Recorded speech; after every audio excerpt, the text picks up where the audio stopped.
Bonjour à tous. On est à la fin du Parek Zayin, le chapitre 7 du Tanya, page Yudbet, 6 lignes avant le bas de la page. Précédemment, on avait expliqué que HaKadosh Baruch Hu a créé des forces négatives et que dans ces forces négatives qu'il a créées, il y a deux niveaux. Il y a Klipat Noga qui est un mélange de bien et de mal, et toutes les créatures qui tirent leur vitalité de Klipat Noga, c'est-à-dire auxquelles HaKadosh Baruch Hu donne leur vitalité par l'intermédiaire de Klipat Noga, parce que c'est HaKadosh Baruch Hu qui donne la vitalité à tout finalement, eh bien, qu'est-ce que vont devenir ces objets-là? Tout dépend de comment on les utilise. Si on les utilise, les Shem Shamaim, pour le service de Dieu, alors à ce moment-là, leur vitalité bascule du côté de la Kedusha. Si par contre, on les utilise juste pour son plaisir matériel, juste pour son plaisir, pour son intérêt, alors à ce moment-là, la vitalité de l'objet bascule dans les clipotes complètement impures. Mais elle peut en sortir facilement. Dès que le juif est échouva, à ce moment-là, la vitalité de l'objet ressort des clipotes atméot et peut basculer du côté de la Kedusha. Si par contre, il s'agit d'actes complètement interdits par la Torah, la vitalité de l'objet, la vitalité de l'acte tirent leur vitalité des clipotes complètement impures, et ça c'est quelque chose qu'on ne peut pas ressortir, c'est-à-dire que cette vitalité de l'objet qui est liée au clipot atméot ne peut pas en sortir, sauf quand Mashiach viendra, étant donné qu'il est écrit que quand Mashiach viendra, Vetroach Hatuma Avir Minaretz, HaKadosh Baruch Hu dit je ferai disparaître le mal de la terre. Alors à ce moment-là, la vitalité de ces actes-là pourra sortir. Une deuxième possibilité, c'est que la personne fasse Teshuvah mais Avaraba, que quelqu'un fasse un niveau de Teshuvah très particulier, un niveau de Teshuvah avec un amour de Dieu extraordinaire, et à ce moment-là, la vitalité de l'objet peut aussi sortir des klipot atméot. Pour quelle raison? Parce qu'on avait expliqué que il est impossible d'avoir cet amour d'HaKadosh Baruch Hu autrement que en ayant eu contact avec le mal. Quand quelqu'un a goûté le mal, que Dieu nous en préserve, ça l'amène dans un niveau d'éloignement extrême d'HaKadosh Baruch Hu. Et le fait de sentir cet éloignement extrême fait que la personne veut en sortir de toutes ses forces. Et cette intensité de volonté de s'approcher de Dieu, on ne peut l'avoir que de cette façon-là. Et c'est pour ça que les objets, cette vitalité-là, on pourra la ressortir. On a vu que c'était le cas pour le fait de consommer des aliments pas cachers, ou alors pour les relations qui étaient interdites par la Torah.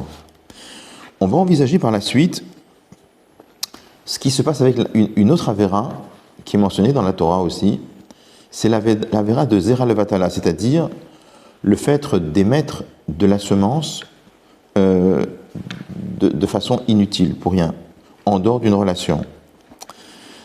La Torah nous dit, le Tanya nous dit la chose suivante.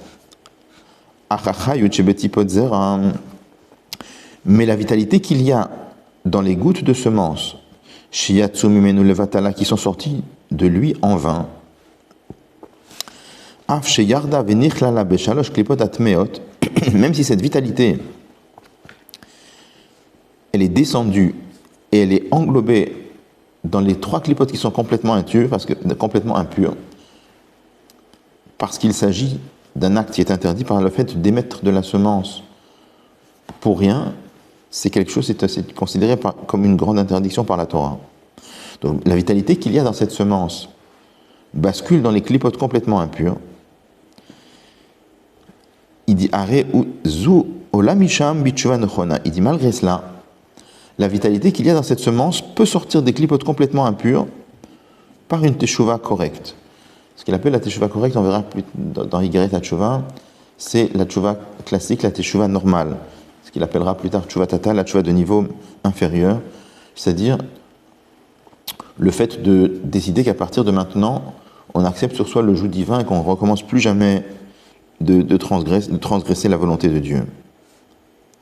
Donc cela sort, la vitalité de cette semence sort par une teshuva correcte, ou bekavana atsuma, et avec une très grande concentration bekriyat shema shalamita, dans la lecture du kriyat shema avant d'aller dormir.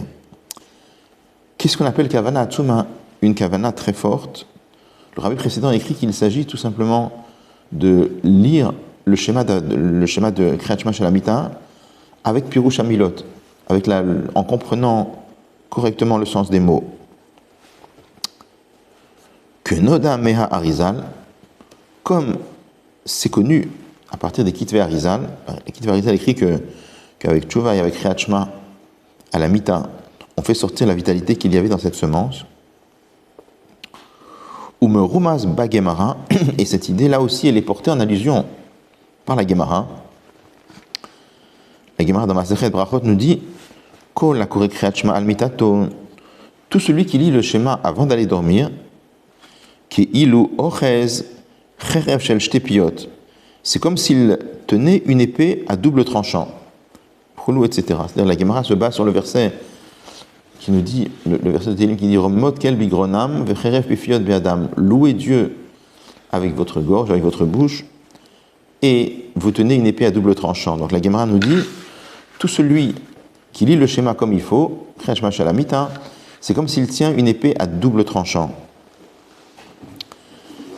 Quelle est l'idée de tenir une épée à double tranchant? On explique dans les Mamarim de Chassidut qu'il y a deux façons, sans rentrer maintenant dans les détails parce que ce n'est pas tellement le sujet ici, mais il y a deux façons comment les forces du mal peuvent tirer un supplément de vitalité. C'est-à-dire que Akadosh Baruch Hu a créé depuis Maaseh Bereshit les forces négatives et il leur a attribué un certain niveau de vitalité. Un juif, par son comportement, peut faire basculer un supplément de vitalité dans les forces du mal, et ça aura pour effet de le faire fauter encore plus, puisque, pour ça nos maîtres disent, Avera Goreret Avera, quand on a fait une Avera, ça entraîne une autre Avera. Pourquoi? Parce que lorsque quelqu'un fait une Avera, il a donné plus de vitalité aux forces négatives, qui vont donner plus de vitalité à son Yetzer Hara, et donc il pourra fauter plus facilement. Et on nous explique donc qu'il y a deux façons distinctes comment on peut, par un mauvais comportement, attribuer une vitalité supplémentaire aux forces du mal. Et on explique en Chassidut que la Gemara qui nous dit qu'on tient une épée à double tranchant, quelle est l'idée du double tranchant? C'est pour arriver à couper ces deux façons, les deux façons distinctes de donner de la vitalité aux forces du mal, eh bien on les coupe toutes les deux. Et c'est ça l'image de l'épée à double tranchant. Et la Gemara nous dit, tout celui qui lit le Kriyat Shema Shalamita, c'est comme s'il tient une épée à double tranchant. Donc l'Admor Azaken explique, la rogue gufot achitzonim, c'est pour tuer le corps des forces négatives, shena sous le vouche, qui sont devenus un vêtement, les chayut shebetipot, pour la vitalité qu'il y a dans ces gouttes de semences, ve'olea chayut mehem kenoda kayadua liyodechen. Et la vitalité qu'il y a dans cette semence, elle sort de là-bas, elle sort des clipotes, comme c'est connu, les yodechen, pour ceux qui connaissent, chen, ce sont les initiales de Chochma Nistara, la sagesse cachée, c'est-à-dire la Kabbalah. Donc finalement, l'idée que le Harizal écrit l'importance de Kriyat Shema Shalamita est portée en allusion dans la Gemara, puisque la Gemara nous dit, tout celui qui lit le schéma, c'est comme s'il tenait une épée à double tranchant, c'est-à-dire quelle est l'idée de l'épée à double tranchant? C'est stopper la vitalité, le supplément de vitalité aux forces du mal et la récupérer. Donc finalement, le Admor Azaken est en train de nous expliquer que dans cette Avera-là, de Zera Levatala, on peut retirer la vitalité plus facilement que dans les autres péchés, les autres transgressions qui sont liées aux relations interdites. Il nous dit, Velachen, et c'est la raison pour laquelle Lohuska avon Zera Levatala Batora Bichlal Biot Asurot. C'est pour ça que cette faute de Zera Levatala, elle n'est pas mentionnée dans la Torah, dans la liste des relations interdites, c'est-à-dire que dans la paracha de la Torah, où on nous parle des mariages interdits et des relations interdites, la faute de Zera Levatala n'est pas mentionnée, elle est mentionnée dans l'histoire de Yehuda avec les enfants de Yehuda, Er et Onan, mais elle n'est pas mentionnée ensemble avec les relations interdites. Donc, pourquoi elle n'est pas mentionnée ensemble avec les relations interdites? Parce qu'elle a quelque chose de différent. Qu'est-ce qu'elle a de différent? C'est ce qu'on vient d'expliquer. C'est que la vitalité qu'il y a dans ces gouttes de semences peut être retirée beaucoup plus facilement. Et là, il va expliquer que, en vérité, ce n'est pas si évident à comprendre. Pourquoi? Il dit comme ça. Bien que dans un certain domaine, dans un certain côté, dans un certain point de vue, cette avéra-là, elle est plus grave encore que les relations interdites. Et sa faute est très grande. Dans quel point? Dans quel nekuda? Biprinat agadlut veribui atuma va klipot shemolid. En ce qui concerne la grande quantité d'impuretés auxquelles on donne naissance. C'est-à-dire qu'en fait, par la faute de Zera Levatala, on donne naissance à énormément de clipotes, on rajoute énormément de vitalité dans les clipotes.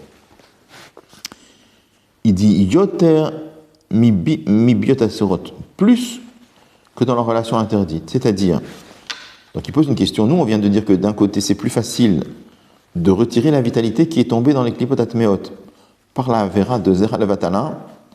C'est plus facile que retirer la vitalité qui a été attribuée aux clipotes atmeot par les relations interdites. Alors il va expliquer que malgré le fait que la quantité d'impureté, la quantité de vitalité qui est donnée aux forces du mal, elle est beaucoup plus importante, ce n'est pas une contradiction avec ce qui a été dit avant. C'est-à-dire qu'on peut quand même la retirer plus facilement. Ce qu'il explique, il dit Rak seulement en ce qui concerne les fautes liées aux relations interdites, Mosif Kohar, la personne rajoute de la force, et de la vitalité, biklipa tmea beyoter, dans une klipa plus impure encore,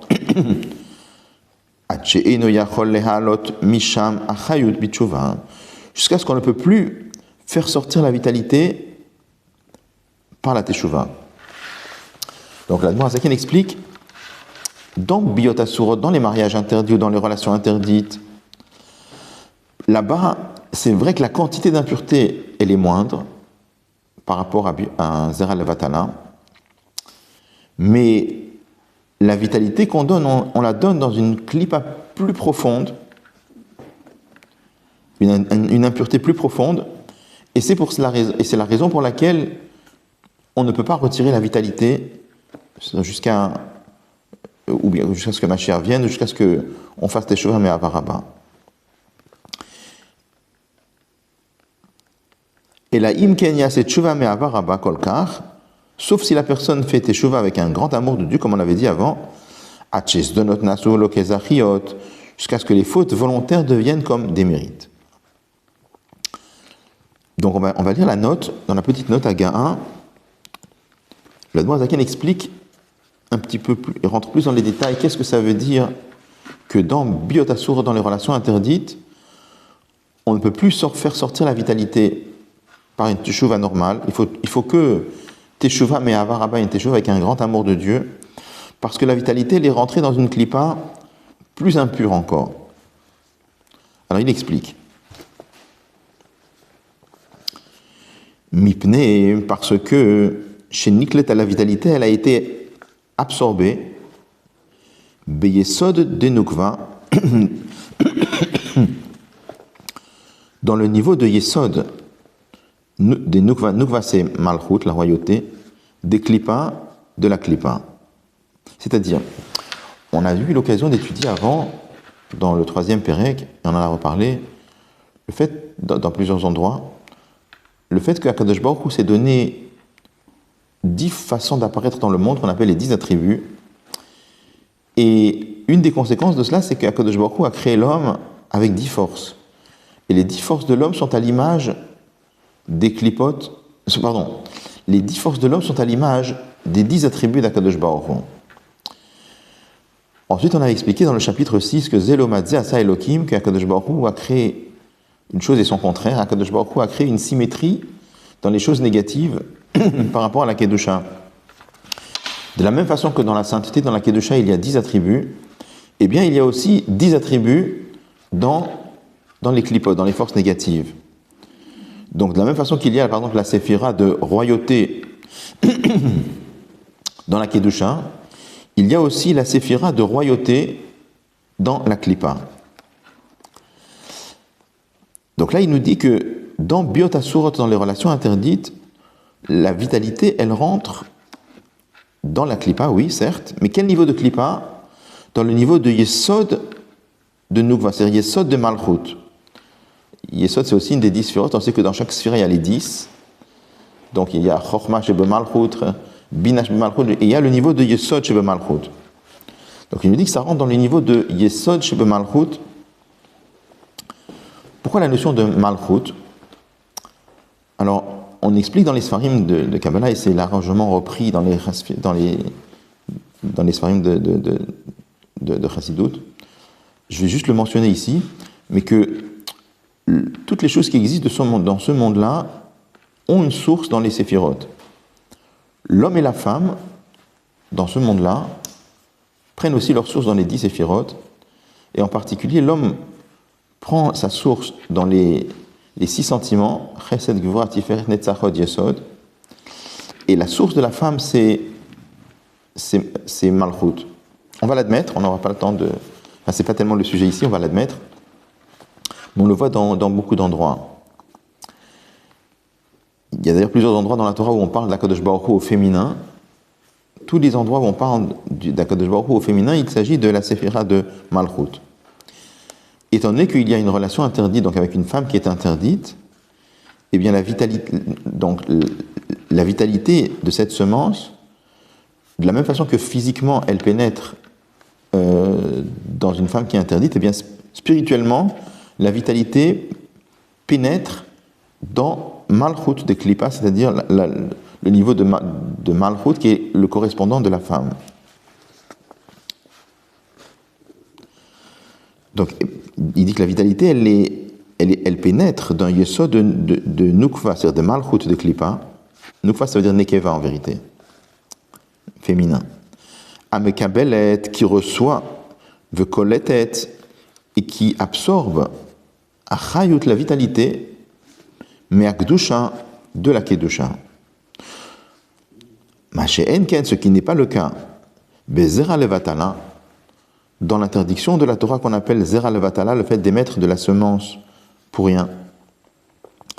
Chez Einsham Prinat Nukva de Klippa, là-bas il n'y a pas le niveau de Nukva de Klippa, il n'y a pas de Malchut de Klippa. Pourquoi il n'y a pas de Malchut de Klippa? Parce qu'il n'y a pas de partenaire. Donc il s'agit d'une émission de semences sans partenaire. Dans ce cas-là, il n'y a pas le niveau de Malchut de Klippa. Rak seulement. Chez Kochotea Vechayalotea, les forces, notamment et les armées de Malchut de Klippa, Malbishim habille les Chayut Shebetipot, la vitalité qu'il y a dans ces gouttes de semences, Kayadua le Yodechen, comme c'est connu pour ceux qui connaissent Chochma Nistara, ceux qui connaissent la Kabbalah.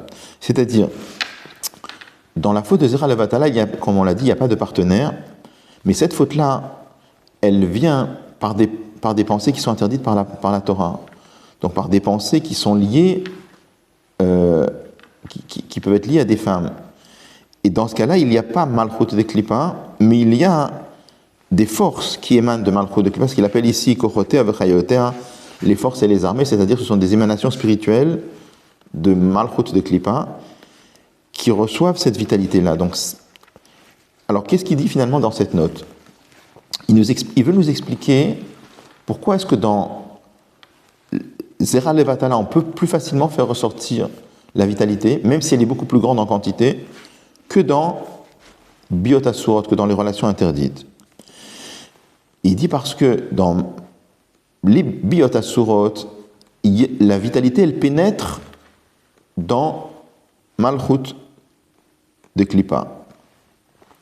Dans Zera Levatala, ça ne pénètre pas dans Malchut de Klippa, c'est lié à Malchut de Klippa, Kochotea, Vechayalotea, mais c'est quelque chose qui ne pénètre pas, ça reste superficiellement là-bas, c'est lié avec Malchut de Klippa, parce qu'il appelle ici Kochotea, Vechayalotea, mais il n'y a pas de pénétration dans Malchut de Klippa.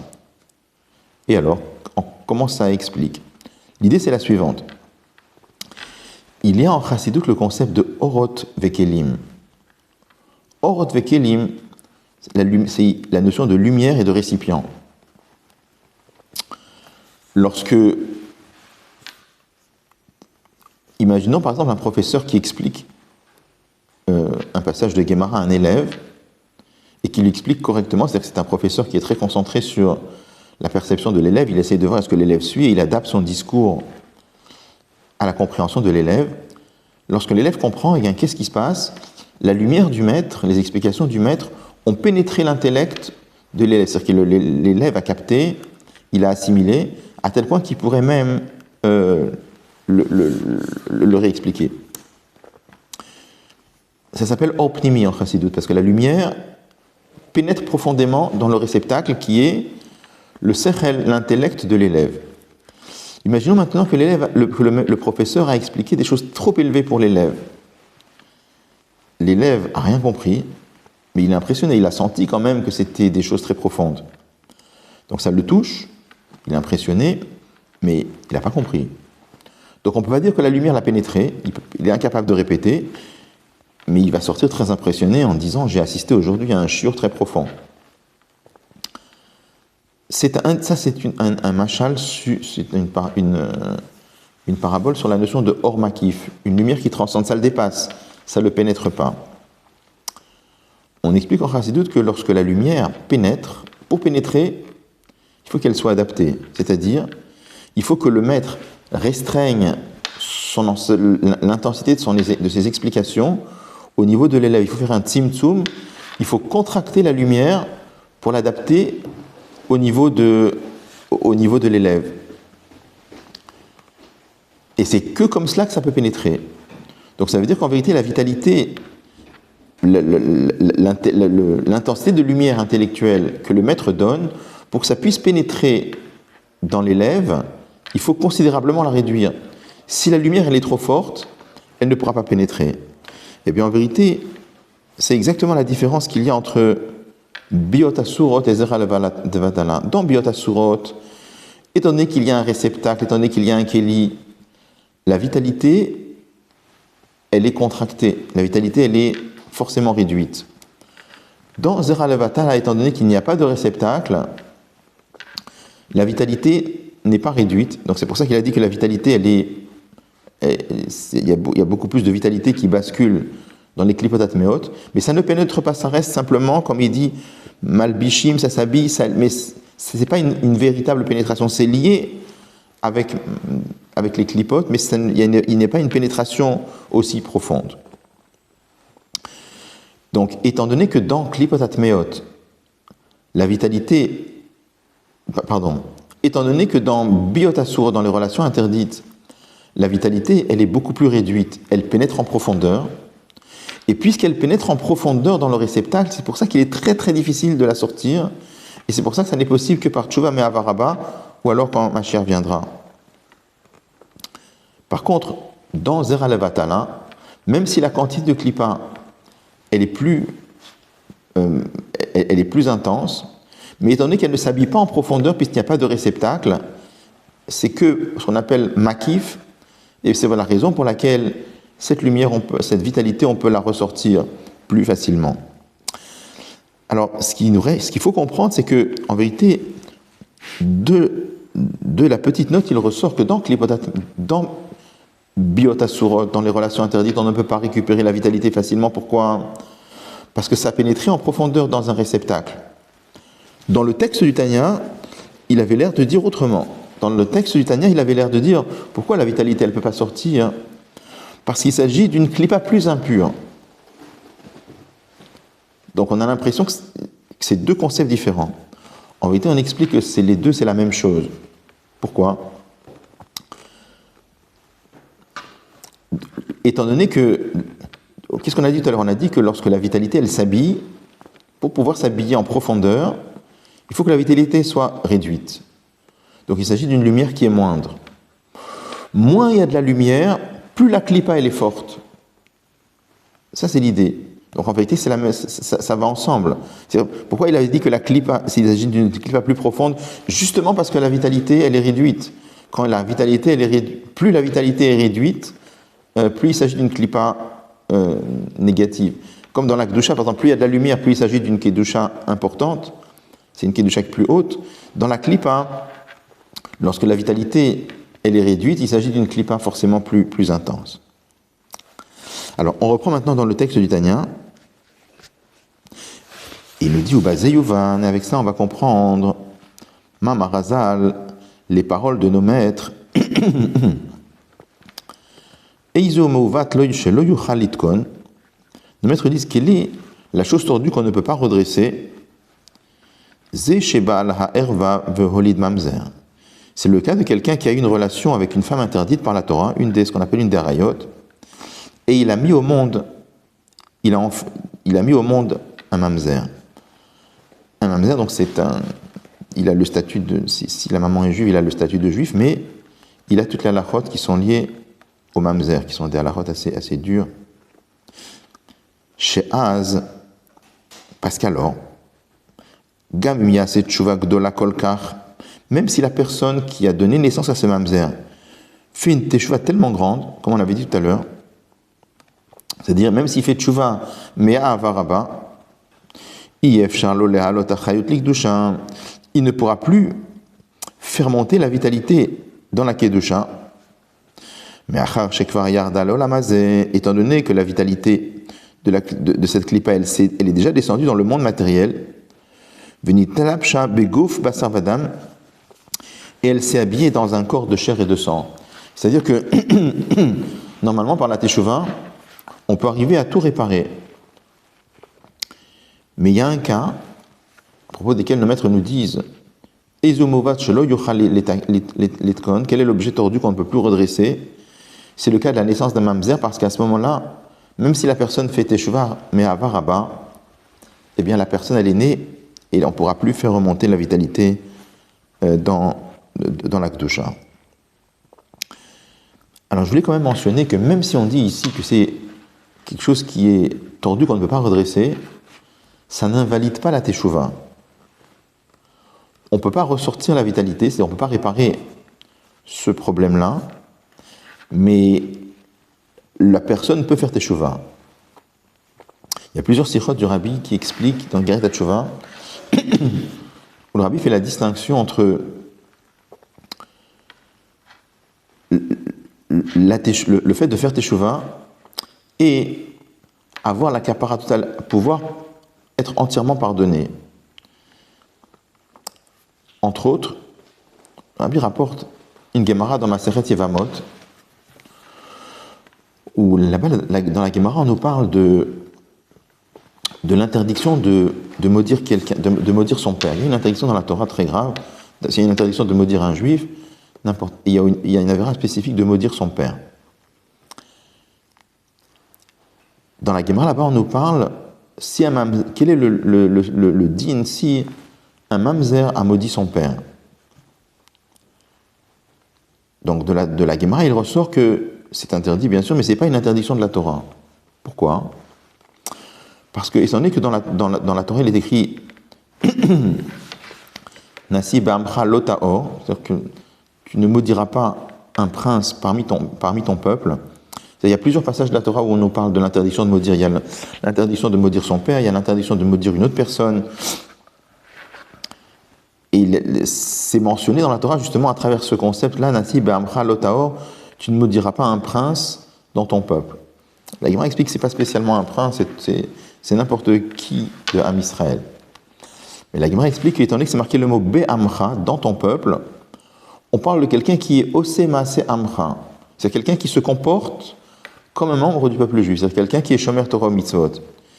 S'il s'agit de quelqu'un qui n'est pas Oseh Maaseh Amcha, s'il s'agit de quelqu'un qui ne se comporte pas comme un membre du peuple juif, eh bien, Mina Torah, il n'y a pas cette... il n'y a pas la punition qu'on donne pour quelqu'un qui maudit. Donc la Gemara demande quel va être le cas qu'est-ce qui se passe pour un mamzer, et la Gemara dit que pour un mamzer aussi, si un mamzer maudit son père, il transgresse Mina Torah, et il y aura toute la peine qui est mentionnée dans la Torah dans ce cas-là. Et la Gemara demande, mais voilà que son père, il n'est pas Oseh Maaseh Amcha, il ne se comporte pas comme un juif, puisque il a fait cette avéra tellement grave d'avoir une relation avec une femme interdite au point de mettre au monde un mamzer. Et la Gemara répond, on parle que dans un cas où le père a fait teshuva. Donc maintenant il s'appelle Oseh Maaseh Amcha. Mais la Gemara demande la question, mais voilà, nos maîtres disent Eizo mouvat lo yuchal litkon, quel est l'objet tordu qu'on ne peut pas redresser? Zesheba ala erva volid mamzer, c'est le cas justement de quelqu'un qui a donné naissance à un mamzer. Donc qu'est-ce que tu me dis que le père s'appelle Osema Seamcha parce qu'il a fait teshuva, mais sa teshuva a priori n'est pas valable puisqu'il a donné naissance à un mamzer?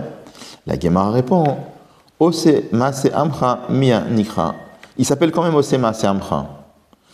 Qu'est-ce que on voit de là, dit le Rabbi? On voit de là que la Torah fait la Gemara fait la différence entre réparer la faute et faire tchouva. Quand quelqu'un fait tchouva, sa tchouva est valable. Il n'a pas réparé la faute, mais sa tchouva elle est valable. Comment comprendre cela? Donc, le Rabbi explique qu'en vérité, quand quelqu'un commet une avéra, il y a deux problèmes qui naissent de là. Un premier problème, c'est que en faisant une avéra, on est porek ol malchut shamayim. On enlève de nous le joug divin. Qu'est-ce que ça veut dire? La personne qui fait une avéra dit à Kadosh Baruch Hu, toi, Kadosh Baruch Hu, tu me dis de ne pas faire ça, je fais quand même. Ça ne m'intéresse pas ce que tu dis, Chaz v'shalom. Donc, étant donné qu'il est porek ol malchut shamayim, il se révolte contre Kadosh Baruch Hu, il renie, il rejette le joug divin. Avec ça, il devient rachat. Après, il y a un deuxième problème. C'est que quand quelqu'un fait une avéra, il introduit un certain désordre dans le monde, un désordre dans les mondes supérieurs, un désordre dans sa neshama, qui est et ce désordre. Donc quand on fait tchouva, il faut arriver à réparer les deux. Il faut sortir de la catégorie rachat, et deuxièmement, réparer le désordre qui a été créé. Et le Rabbi explique que de cette Gemara-là, on voit qu'on distingue les deux. On dissocie même les deux. C'est-à-dire que si cette personne-là qui a mis au monde un rachat fait teshuva, il sort de la catégorie rachat, il devient osema seamcha, il devient maintenant, si on peut dire, un bon juif. Maintenant, le désordre qu'il a introduit, c'est-à-dire qu'il a mis au monde, il a fait descendre dans le monde la neshama d'un mamzer, ça, on peut pas le réparer, d'accord? Mais lui, il est sorti de la catégorie rachat. Donc ça, c'est pour dire qu'en vérité, par la teshuva, on sort de la catégorie qu'on appelle rachat, on devient osema seamcha, même si le bilboul, le désordre qui a été introduit dans le monde n'a pas été réparé. Bonne journée à tous.